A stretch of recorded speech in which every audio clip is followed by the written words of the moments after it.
देख रहे हैं के न्यूज खबरों का।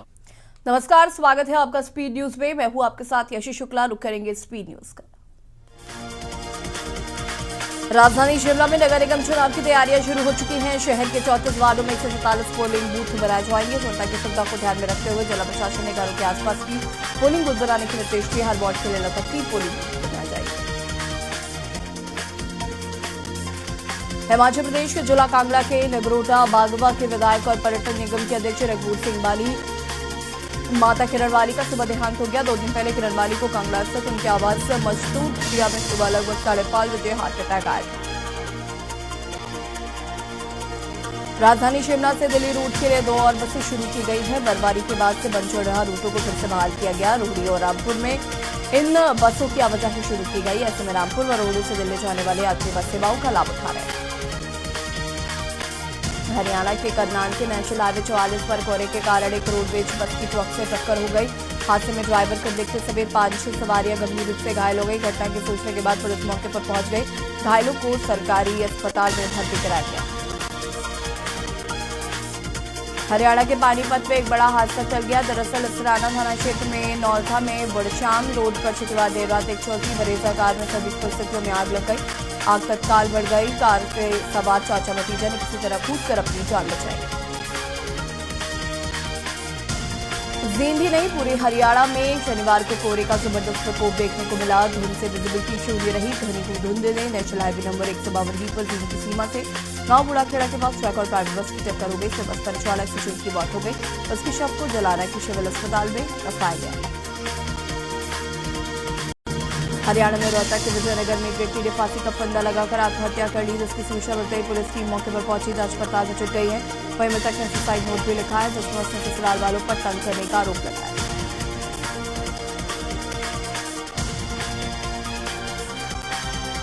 नैनीताल के उत्तराखंड हाईकोर्ट ने हल्द्वानी में गौलापार में प्रस्तावित inter state bus terminal ISBT को 3 पानी में शिफ्ट किए जाने के खिलाफ दायर जनहित याचिका की सुनवाई की। नैनीताल के उत्तराखंड हाईकोर्ट में राज्य में हुए पेपर लीक मामले की जांच CBI से कराने को दायर याचिका पर सुनवाई हुई। वहीं मामले की सुनवाई के बाद कोर्ट ने सरकार CBI सहित DGP को नोटिस जारी कर 11 जुलाई तक जवाब फाइल करने को कहा है। मामले की सुनवाई के लिए कोर्ट ने 11 जुलाई की तिथि नियत की। भाजपा अल्पसंख्यक प्रकोष्ठ का कार्यक्रम डोईवाला नगर पालिका के वार्ड नंबर 19 में आयोजित किया गया। कार्यक्रम में डॉक्टर बलजीत सिंह सोढ़ी का भारतीय जनता पार्टी के अल्पसंख्यक प्रकोष्ठ का नगर मंडल अध्यक्ष बनने का स्वागत किया गया।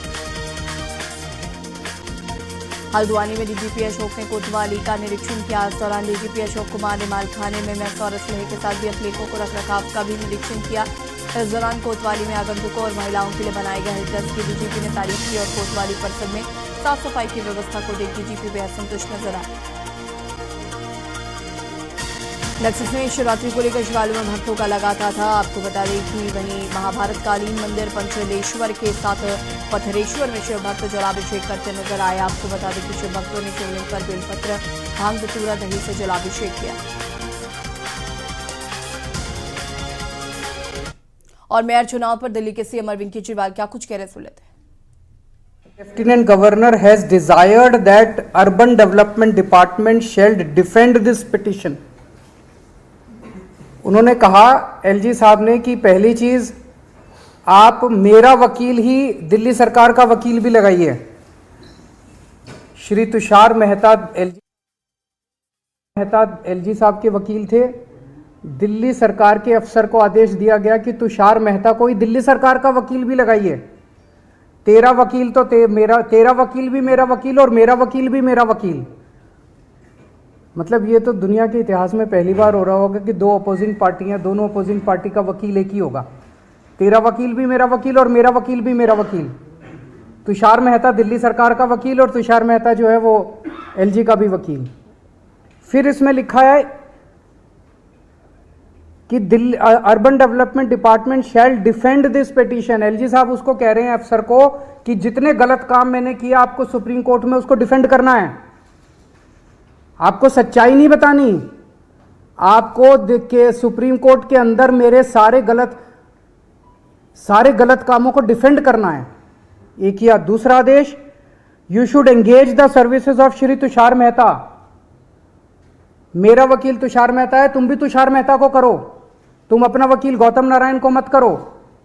और तीसरा कहते हैं counter affidavit has been file, कि तुम वहां क्या बोलोगे ये भी मैं तय करूंगा। तुम्हारा वकील ऑपोजिट दो पार्टियां कोर्ट में हैं, एक पार्टी अपनी दादागिरी, अपनी गुंडागर्दी, अपने पद का दुरुपयोग करके दूसरी पार्टी को कहती है कि तेरा वकील भी मैं तय करूंगा, तेरी सबमिशंस भी मैं तय करूंगा और तू मेरे पक्ष में बोलेगा। ये तो इन्होंने, ये क्या है? तो ये दो डायरेक्शन जब उस अफसर के पास गई, उस अफसर को दिल्ली सरकार के मनीष सिसोदिया जी ने डायरेक्शन दी कि आप गौतम नारायण को कीजिए, एलजी साहब ने डायरेक्शन दी कि आप तुषार मेहता को कीजिए। वो बेचारा अफसर, आप सोच सकते हैं क्या करता। उसके पास कोई चारा नहीं था, उसने तुषार मेहता जी के पक्ष में अपना वकालतनामा दी। दिल्ली सरकार का वकालतनामा भी तुषार मेहता जी के पक्ष में दे दिया। क्यों दिया? उस अफसर के पास दो ऑर्डर थे, एक दिल्ली सरकार के मंत्री का ऑर्डर था जिसके अंडर में वो काम करता है, उसका एलजी से कोई लेना देना नहीं है उस अफसर का, और एक एलजी का ऑर्डर था। एलजी कह रहे हैं तुषार मेहता को वकील लगाओ, ये मंत्री जी कह रहे हैं, उसके अपने मंत्री जी कह रहे हैं कि गौतम, उसने तुषार मेहता के वकालत के पक्ष में वकालतनामा दे दिया। तो तुषार मेहता सुप्रीम कोर्ट के अंदर दोनों पार्टियों की तरफ से खड़े थे, दिल्ली सरकार की तरफ से भी खड़े थे और एलजी साहब की तरफ से भी खड़े थे। जाहिर तौर पे अफसर के यहाँ पे बंदूक रख के उसको धमकी दे के तेरे को सस्पेंड कर देंगे, तेरे को ट्रांसफ़र कर देंगे, तेरा करियर बर्बाद कर देंगे, उससे ज़बरदस्ती करके और वो वकालतनामा दिलवाया गया। एलजी ने ऐसा क्यों किया? एलजी ने ऐसा इसलिए किया, एलजी साहब जानते थे कि उन्होंने जितने काम किए हैं वो गैर कानूनी है, असंवैधानिक है। अगर सुप्रीम कोर्ट के अंदर उनकी पोल खुल गई तो एलजी मुंह दिखाने के लायक नहीं बचेंगे। इसीलिए उन्हें गुंडागर्दी करके, अपना पद का दुरुपयोग करके उन्होंने दोनों पक्षों का वकील एक करवाया, दोनों पक्षों का काउंटर एफिडेविट एक करवाया। तो इससे साफ साफ जाहिर है कि सुप्रीम कोर्ट में सच को छुपाने के लिए एलजी साहब ने यह सारा षड्यंत्र रचा। जैसे हम फिल्मों में देखते हैं कि जो क्रिटिकल गवाह है उसको कोर्ट में पेश होने से रोकने के लिए कभी उसको किडनैप कर लिया जाता है, कभी उसके परिवार वालों को किडनैप कर लिया जाता है, कभी उसको हत्या कर दी जाती है जो क्रिटिकल विटनेस होता है। ये बहुत बड़ा गुनाह है, ये क्राइम है। एलजी साहब ने जो किया वो वही काम किया कि एक पार्टी के सच्चाई को सुप्रीम कोर्ट के सामने रखने से रोकने के लिए उन्होंने अपना ये सारा षड्यंत्र रचा। ये मैंने कई वकीलों से सुबह से बात की है। This amounts to, LG's action amounts to interference in the administration of justice. It is criminal contempt of court. LG of lieutenant governor of Delhi has committed criminal contempt of court. मैंने आज एलजी साहब को ये चिट्ठी भी लिखी है, आप लोगों को उस चिट्ठी की कॉपी भी दे दी है, और मेरी एलजी साहब से अपील है कि इस तरह से गुंडागर्दी करके दिल्ली को चलाने की कोशिश मत कीजिए। दिल्ली के कामों में, चुनी हुई सरकार के काम में इस तरह से गुंडागर्दी करके दखलंदाजी मत कीजिए। वो एक बहुत बड़े संवैधानिक पद पे बैठे हैं, उनकी जिम्मेदारी है न्याय होना चाहिए। सुप्रीम कोर्ट के अंदर केस चल रहा है तो उनकी जिम्मेदारी है एक फादर फिगर की तरह कि सारी पार्टियों का पक्ष सच्चाई के साथ रखा जाए, फिर जो भी कोर्ट निर्णय ले।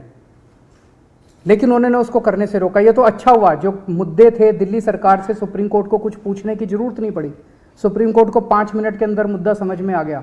अगर सुप्रीम कोर्ट बाई चांस कल ये पूछता कि दिल्ली सरकार का वकील कौन है, दिल्ली सरकार हमें ये बताए, तो 2 लोग खड़े होते। एक तुषार मेहता खड़ा होता जिसके पास अफसर का वकालतनामा था, और एक गौतम नारायण खड़ा होता जिसके पास मनीष सिसोदिया का वकालतनामा था। ये क्या है? एलजी साहब कर क्या रहे हैं? अगर आपके कोई प्रश्न है तो आप। कोर्ट में आपकी तरफ से वकील, आम आदमी पार्टी की तरफ से वकील थे, वो था शैली ओबरॉय। शैली ओबरॉय ने 2 लोगों को पार्टी बनाया, एक दिल्ली सरकार को और एक एलजी को। उन्हीं मुद्दों पे एलजी के अलग वो थे, दिल्ली सरकार के अलग थे, तो 2 अलग वकील होने चाहिए थे। तो मान लीजिए कोर्ट एक मुद्दे पे पूछता, दिल्ली सरकार आपको क्या कहना है, एलजी साहब आपको क्या कहना है, कोर्ट को पूछने की जरूरत नहीं पड़ी। कल आपने देखा कि 5 मिनट के अंदर जज साहब को पूरा मुद्दा समझ आ गया, उसके बाद उन्होंने ऑर्डर कर दिया। किस तरह से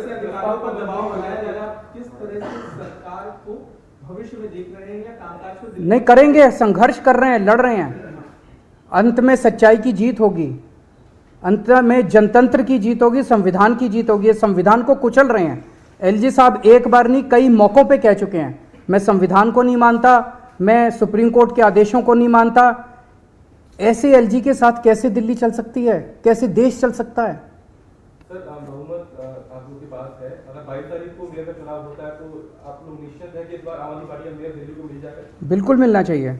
जब हमारे पास नंबर्स हैं, आप सब लोग जानते हैं कि हमारे पास नंबर्स हैं, और नंबर्स भी एक दो नहीं, लगभग 30-40 से भी ज़्यादा हमारी मेजॉरिटी है, उनसे ज़्यादा है।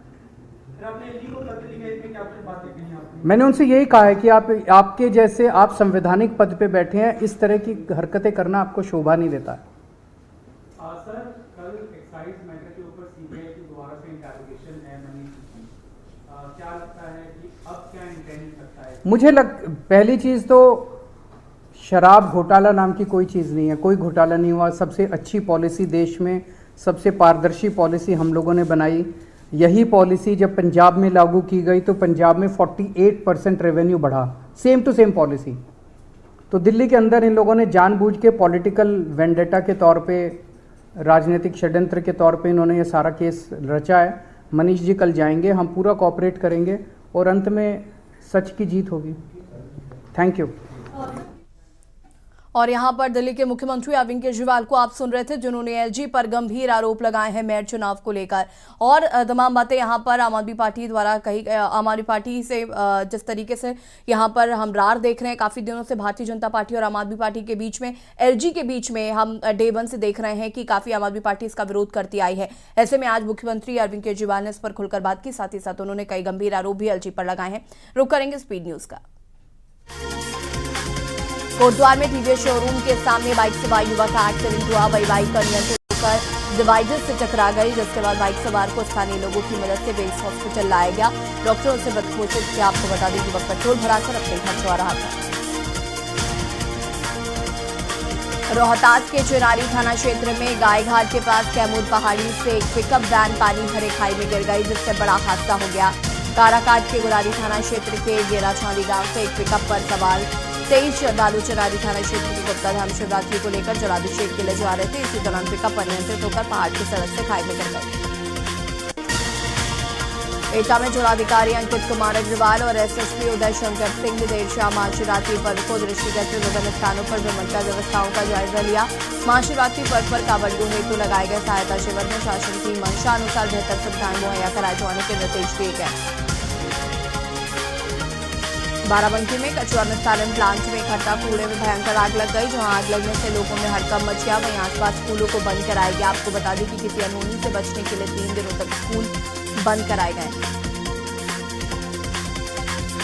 लखनऊ में बंद घर में चोरों ने की सेंधमारी, जहां उड़ाए लाखों के जेवर और नकदी। वहीं शादी में गए दंपति के घर हुए लाखों की चोरी। आपको बता दें कि तेलीबाग में के सुभानी खेड़ा विकास लाइन में श्याम कुमार के घर पर चोरों ने बोला धावा। रायबरेली में राज्य मंत्री के सामने 2 भाजपाइयों में हुई जमकर तीखी नोकझोंक। वहां भाजपा नेता विजय प्रकाश पाठक को बताया सीएमओ का दलाल। वहीं राज्य मंत्री से सीएमओ के भ्रष्टाचार की शिकायत करने पहुंचे थे किसान नेता। कुशीनगर में दुकान का ताला तोड़कर नकदी सहित 3 लाख का सामान हुआ चोरी, जहां मां दुर्गा गार्मेंट्स दुकान में चोरों ने किया हाथ साफ। वहीं मौके पर पहुंची पुलिस फिलहाल जांच पड़ताल में जुटी। आपको बता दें अरोली थाना क्षेत्र के जगदीशपुर बदिया के मुस्लिहा बाजार की घटना।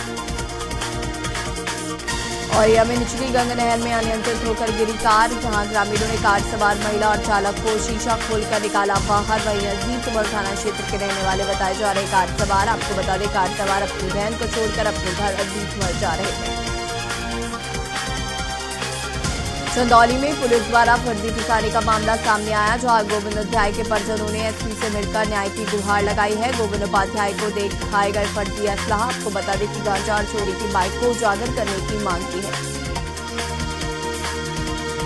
बस्ती जिले में नहीं रुक रहा हादसा, जहां नेशनल हाईवे पर हुआ भीषण सड़क हादसा। वहीं चौराहा क्रॉस करते वक्त तेज रफ्तार स्कॉर्पियो ने कार में मारी जोरदार टक्कर। आपको बता दें कार में सवार 6 यात्री गंभीर रूप से घायल हुए। एटा में ट्रैक्टर ट्रॉली से कावड़ भरने जा रहे 18 वर्षीय युवक की ट्रॉली से गिरकर दर्दनाक मौत हो गई। जनपद हाथरस के सिकंदराबाद निवासी रविंद्र अपनी ट्रैक्टर से सभी करके लोग कावड़ भरने जा रहे थे। वहीं ट्रैक्टर ट्रॉली के बीच में खड़े होकर कर रहा था डांस।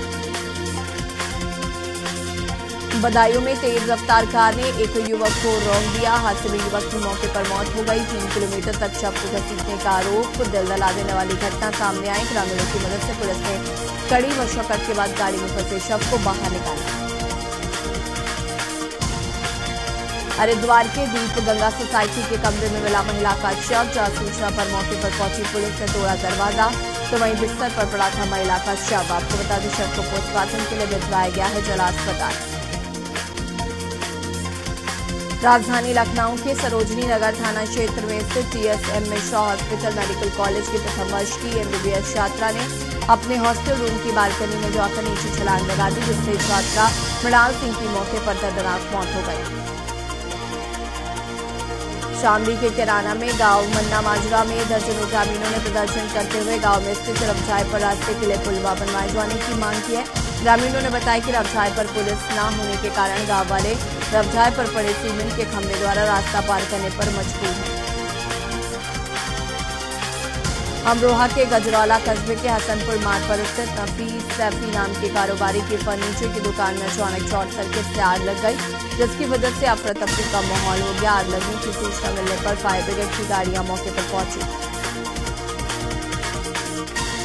रायबरेली में बछरावा थाना क्षेत्र में उस समय हादसा हो गया जहां रायबरेली से लखनऊ जा रही परिवहन विभाग की बस टोल प्लाजा के पास अनियंत्रित होकर डिवाइडर से टकराकर खेत में पलट गई। बस में सवार सवारियों की चीख पुकार सुनकर मौके पर पहुंचे लोगों ने मामले की सूचना पुलिस को दी और घायलों को बस से निकालकर इलाज के लिए बछरावा CHC पहुंचाया, जहां 2 की हालत गंभीर देख उन्हें जिला अस्पताल रेफर कर दिया गया।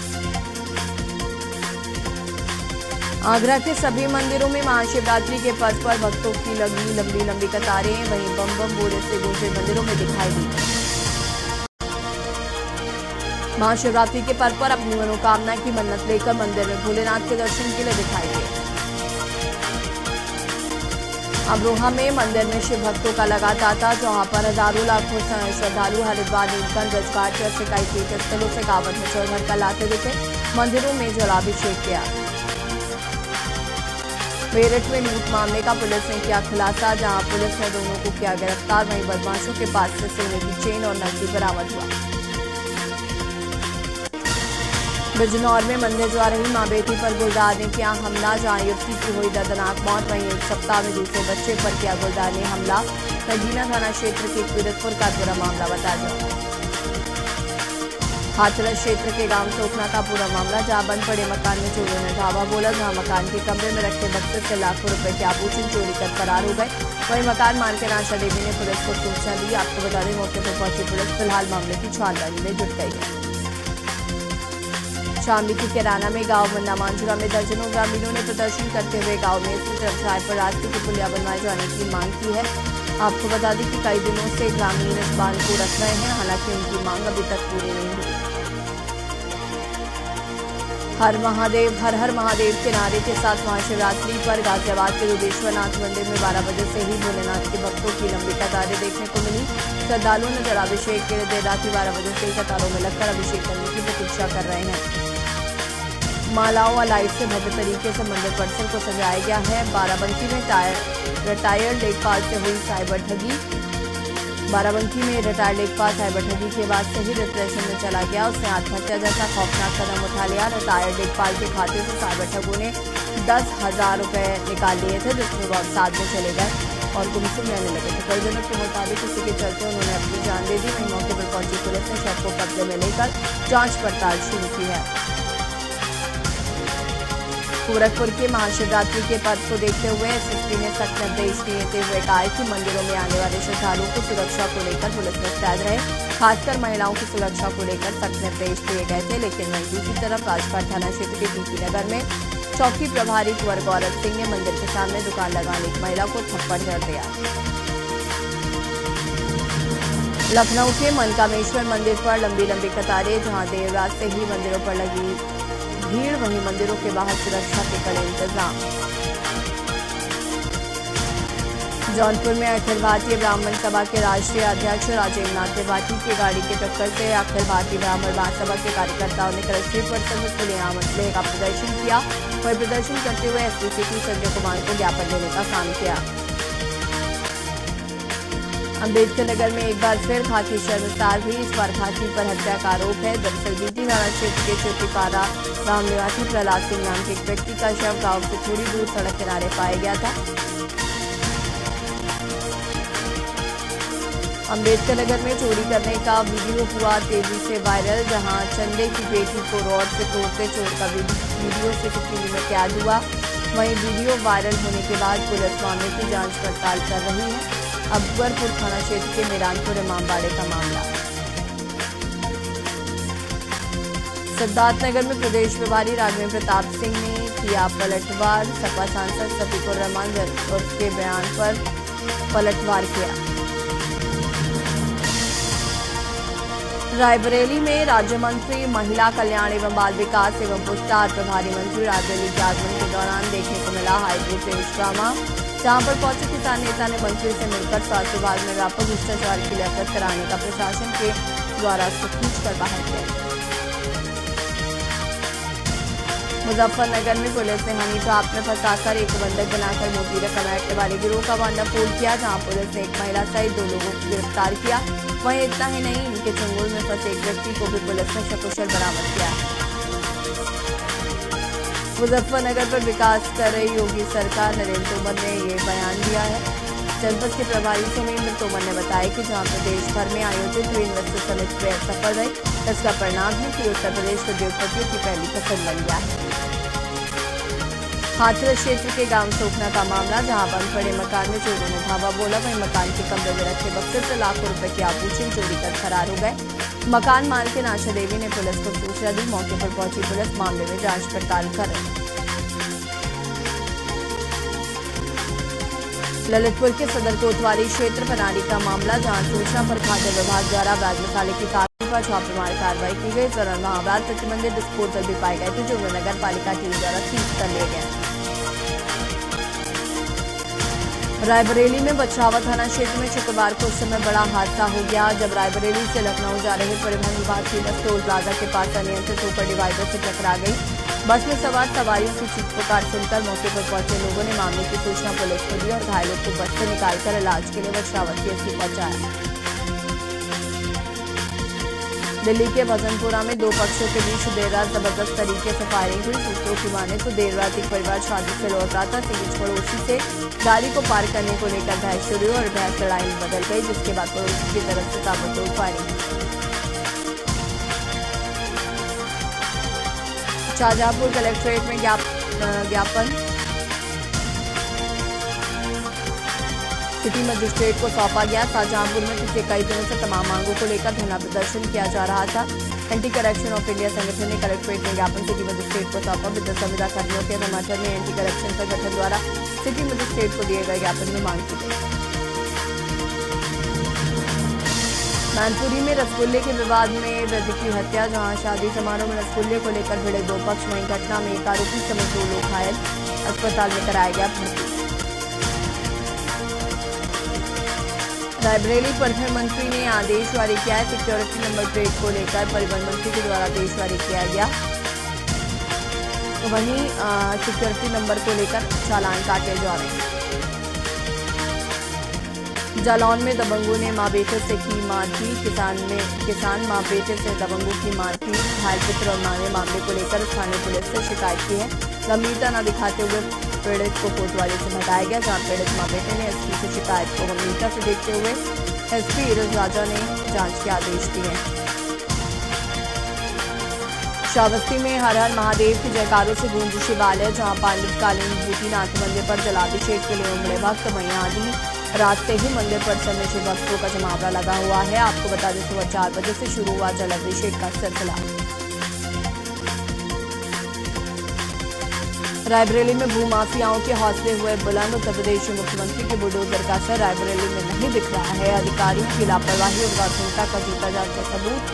जिलाधिकारी कार्यालय के सामने बैठी महिला, जिसके घर पर पुलिस विभाग में कार्यरत सिपाही द्वारा कब्जा किया गया और कटिया के द्वारा घर पर बिजली चलाए जा रहे हैं। शिकायत करने पर बिजली विभाग के अधिकारी कटिया हटवा देते। लखनऊ में एकाना स्टेडियम में होंगे आईपीएल के 7 मैच, जहां बीसीसीआई ने जारी किया शेड्यूल। वहीं 1 अप्रैल को दिल्ली कैपिटल्स से होगा पहला मुकाबला। आपको बता दें कि 7 अप्रैल को सनराइजर्स हैदराबाद से होगा।